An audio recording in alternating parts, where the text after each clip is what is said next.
Good morning বন্ধুরা, আমি সঙ্গীতা। আজকে আমি বানাবো কাঁচকলার কোপ্তা। কাঁচকলার কোপ্তা বানাতে দেখো কি লাগছে দেখো। বাটিতে আমি পেস্ট করে রেখেছি পেঁয়াজ, আদা রসুন পেস্ট করে দিয়েছি, আর টমেটো পেস্ট আছে, কাঁচা লঙ্কা, পেঁয়াজ কুচি, ধনেপাতা কুচি, এখানে ভাজা মশলা কি পরে বলে দেবো তোমাদের। আর এখানে ধনে, জিরে গুঁড়ো, লঙ্কা গুঁড়ো, নুন, মিষ্টি মানে চিনি, আর একটু চাট মশলা নিয়েছি, আর ফোড়ন দিতে তেজপাতা আর গোটা গরম মশলা। আর এখানে নিয়েছি সানরাইসের শাহি গরম মশলা, আর আলু আর কাঁচকলা। চলো বন্ধুরা, এবার কাঁচকলা আর আলুটাকে আমি প্রেসারে 2টো সিটি দিয়ে নিয়ে আসি, তারপর তোমাদের দেখাবো। দেখো বন্ধুরা, কাঁচকলা আর আলু আমি সেদ্ধ করে নিয়েছি হলুদ নুন দিয়ে। এবারে আমি কাঁচকলা আলুটাকে একটা ম্যাশারে করে ম্যাশ করে নেব। তোমরা চাইলে হাতেও করে নিতে পারো। আমি ভালো করে ম্যাশারে করে ম্যাশ করে নিই, তারপর তোমাদের কাছে আবার ফিরে আসছি। দেখো বন্ধুরা, কাঁচকলা আর আলুটা ভালো করে ম্যাশ করে নিলাম। এবার আমি একে একে সমস্ত উপকরণগুলো দিয়ে আমি মেখে নেব। তার জন্য প্রথমে দিতে হবে একটু বেসন,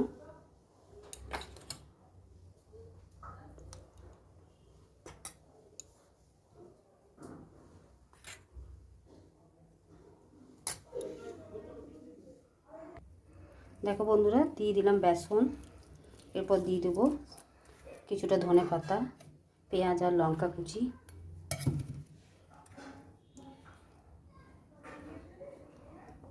অল্প সামান্য রসুন আর আদার পেস্ট, আর দিয়ে দেবো সামান্য পেঁয়াজের পেস্ট দিলাম, তোমরা নাও দিতে পারো। অল্প সামান্য পরিমাণে নুন, অল্প চাট মশলা, হলুদ, ধনে গুঁড়ো, জিরে গুঁড়ো। এবারে আমি সমস্ত উপকরণকে ভালো করে মেখে নেব। মেখে নিয়ে তারপর আমি বল বানিয়ে নেব। প্রত্যেকটা একই মাপে বল বানিয়ে নেব। আগে আমি ভালো করে মেখে নিই, তারপর তোমাদের দেখাচ্ছি। দেখো বন্ধুরা, ভালো করে মেখে নিয়েছি সমস্ত সব কিছু। আর দেখো এখানে আমি কতগুলো বানিয়েও নিয়েছি। এইভাবে আমি সমস্ত ওগুলো বানিয়ে নিই, যতগুলো হবে এর মধ্যে বানিয়ে নিয়ে তোমাদের দেখাবো। দেখো বন্ধুরা, সমস্ত কোপ্তাগুলো তৈরি হয়ে গেছে। আমি একবারে সব বানিয়ে নিয়েছি। আর এইদিকে দেখো তেল গরম হতে দিয়ে দিয়েছি। খুব বেশি তুমি গ্যাসের ফ্লেমটা খুব বেশি দিলে হবে না, মিডিয়াম টু আঁচের মধ্যে রাখতে হবে। হালকা আঁচের মধ্যে ভাজলে ভাজাটা খুব ভালো হবে আর ক্রিসমিও হবে। দেখো এবারে আমি একটি একটি করে এইভাবে ছেড়ে দিচ্ছি তেলের মধ্যে। হালকা আঁচে আস্তে আস্তে একটু সময় ধরে ধৈর্য ধরে ভেজে নিতে হবে। এইভাবে আমি কোপ্তাগুলো প্রত্যেকটা ভেজে নেব, তারপর তোমাদের আমি দেখাবো। দেখো বন্ধুরা, সমস্ত কোপ্তাগুলো ভাজা হয়ে গেছে। এবারে আমি তুলে নেব, তারপর ওই তেলের মধ্যে ফোড়ন দিয়ে দিব। দেখো দেখতেও ভালো সুন্দর হয়েছে, আর হালকা আছে এভাবে ভেজে নেবে। এবারে আমি দিয়ে দেবো তেজপাতা, জিরেটা একটু ভালোভাবে ভেজে নিই। দেখো বন্ধুরা, ফোড়নটা ভালো মতন ভাজা হয়ে গেছে।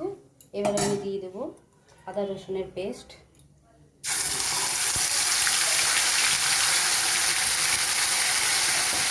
আদা রসুনের পেস্টটা একটু ভেজে নেব।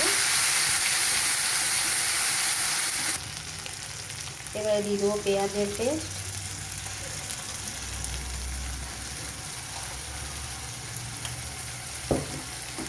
পেঁয়াজের পেস্টটা দিয়ে একটু ভালো করে কষিয়ে নেব। তারপর বাকি মশলাগুলো পরপর দিয়ে দেবো।